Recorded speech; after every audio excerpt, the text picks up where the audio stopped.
बिस्मिल्लाहिर्रहमानिर्रहीम। अस्सलाम वालेकुम दोस्तों, आज का हमारा टॉपिक है माइटोसिस। माइटोसिस के मुख्तलिफ मराहिल और माइटोसिस की डिफिनीशन। तो आइए चलो शुरू करते हैं। सबसे पहले हम माइटोसिस को डिफाइन करते हैं। Mitosis is that type of cell division in which a single parent cell divide to produce two genetically identical cells.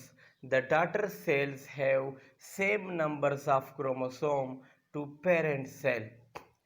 ऐसी सेल डिवीजन जिसमें एक पेरेंट सेल तकसीम होकर दो डॉटर सेल बनाती है और दोनों डॉटर सेल्स जो नए बनते हैं वो आपस में एक दूसरे के साथ जेनेटिकली आइडेंटिकल होते हैं। मतलब इसके जो क्रोमोसोम्स हैं वो बिल्कुल एक दूसरे के कॉपी होते हैं, नकुल होते हैं। तो ऐसी सेल डिवीज़न को हम कहते हैं माइटोसिस। तो माइटोसिस को हम मुख्तलिफ मराहिल में तकसीम करते हैं। पहले मरहले को हम कहते हैं कैरियोकाइनेसिस और दूसरे मरहले को हम कहते हैं साइटोकाइनेसिस।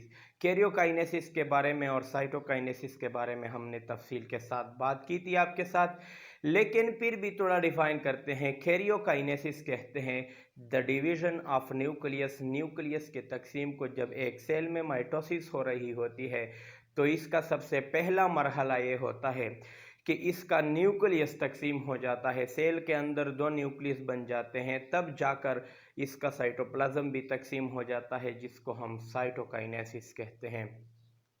तो कैरियोकाइनेसिस को हम मुख्तलिफ मराहिल में तकसीम करते हैं, जैसा कि प्रोफेज है, मेटाफेज है, एनाफेज है और टेलोफेज है। इसके बाद साइटोकाइनेसिस आज हम पढ़ेंगे।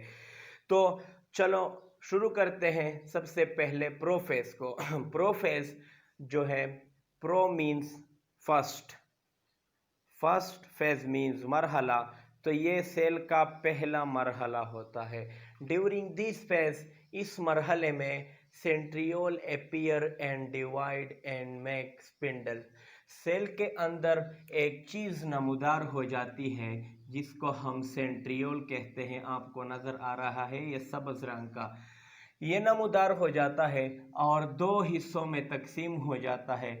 इसके बाद दोनों हिस्से जो दो सेंट्रियोल बन जाते हैं ये अपोजिट पोल की तरफ रवाना होकर पहुंच जाते हैं।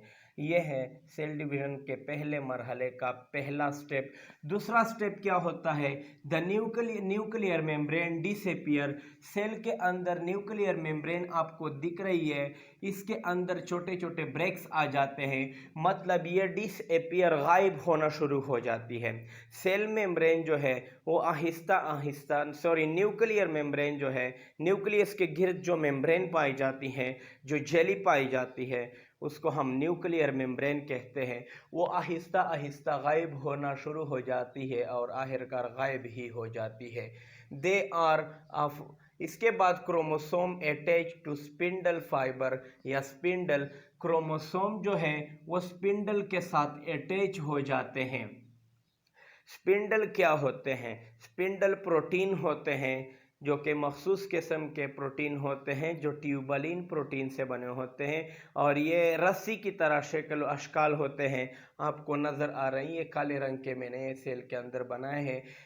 ये क्रोमोसोम के साथ अटैच हो जाते हैं, क्रोमोसोम इसके साथ जुड़ जाते हैं। इसके बाद they are of three type. Spindle fibre जो है वो तीन किस्म के होते हैं। एक स्पिंडल फाइबर वो होते हैं जिसकी वजह से सेंट्रियोल अपने आप को सेल मेम्ब्रेन के साथ अटैच करती है। ऐसे स्पिंडल फाइबर को हम एस्टर माइक्रोट्यूब्यूल कहते हैं। स्पिंडल फाइबर को माइक्रोट्यूब्यूल का नाम भी दे सकते हैं आप। दूसरे वो स्पिंडल फाइबर होते हैं जो किसी भी क्रोमोसोम के साथ अटैच नहीं होते हैं और एक सेंट्रियोल से दूसरे सेंट्रियोल तक जाते हैं। ऐसे स्पिंडल फाइबर को पोलर माइक्रोट्यूब्यूल कहते हैं। और तीसरे वो माइक्रोट्यूब्यूल या वो स्पिंडल फाइबर जो क्रोमोसोम के साथ जुड़े होते हैं उसको हम काइनेटोकोर माइक्रोट्यूब्यूल कहते हैं। ये तो रहे आपके 3 किस्म के माइक्रोट्यूब्यूल या स्पिंडल फाइबर। इसके बाद जो है प्रोफेस का मरहला इख्तिताम पजीर हो जाता है और दूसरा मरहला जिसको हम मेटाफेज कहते हैं वो शुरू हो जाता है। दो मेटाफेज में the chromosome are arrange in centre, chromosome cell के सेंटर में इस तरह गोल दायरा बना लेते हैं टू मेक मेटाफेज प्लेट, और इस दायरे को हम क्या कहते हैं, मेटाफेज प्लेट कहते हैं। आपको नजर आ रहा है क्रोमोसोम वह एक सीध में खड़े हैं, एक सीध में खड़े हो जाते हैं, लाइन बनाते हैं और इस लाइन को हम मेटाफेज प्लेट कहते हैं। जिसके बाद से माइटोसिस का तीसरा मरहला शुरू हो जाता है, एनाफेज जिसको हम कहते हैं। एनाफेज में क्रोमोसोम जो है the chromosome divide at centromere, chromosome का जो दरमियानी हिस्सा है आपको नज़र आ रहा है, इसको हम सेंट्रोमियर कहते हैं। क्या कहते हैं? सेंट्रोमियर। सेंट्रोमियर क्रोमोसोम सेंट्रोमियर के मकाम पर दो हिस्सों में तकसीम हो जाते हैं and start to move to opposite pole, और मुखालिफ अतराफ की तरफ रवाना हो जाते हैं। मतलब आधा क्रोमोसोम ऊपर को रवाना हो जाता है और आधा क्रोमोसोम जो है वो नीचे की तरफ रवाना शुरू हो जाता है।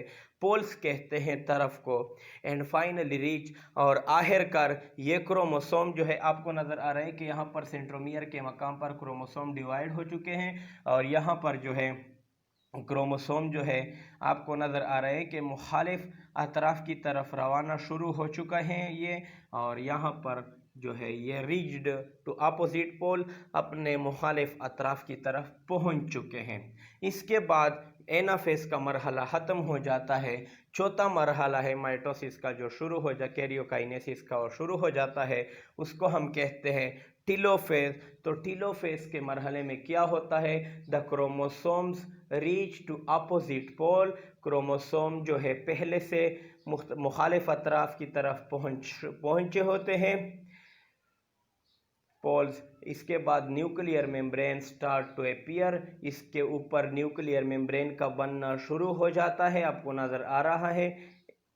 Spindle fibre disappear, spindle fibre जो है जिसको उर्दू में हम तकली रेशे कहते हैं वो ख़त्म होना शुरू हो जाते हैं और गायब हो जाते हैं।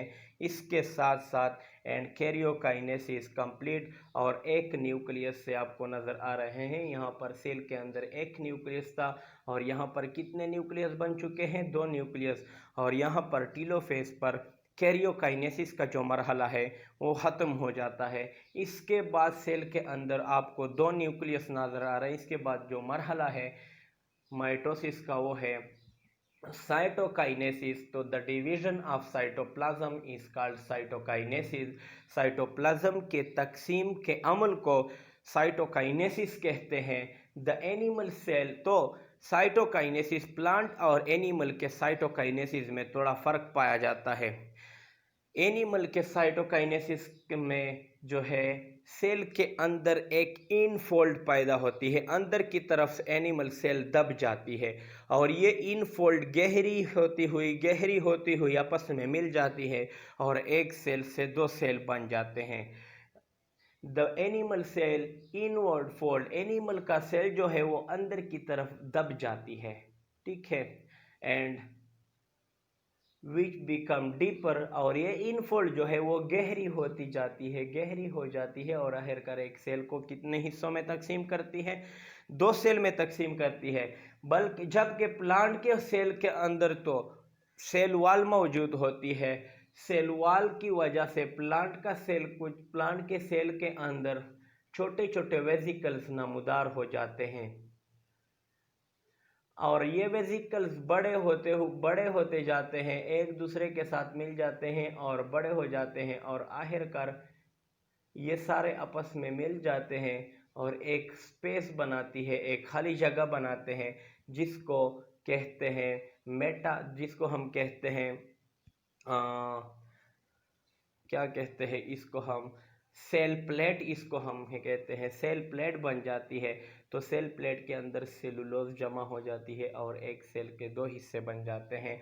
In plant cell vesicle are formed, vesicle बन जाते हैं विच में वेसिकल क्या बनाता है, विच में सेल प्लेट, वेसिकल से आपने देखा कि सेल प्लेट बन जाती है और सेल प्लेट की वजह से एक सेल जो है वो दो हिस्सों में तकसीम हो जाती है। तो उम्मीद करता हूँ कि आपके समझ में माइटोसिस का जो प्रोसेस है, काफ़ी इम्पोर्टेंट क्वेश्चन है, आपके समझ में आया होगा। तो इंशाल्लाह अगले लेक्चर तक के लिए इजाज़त दीजिए।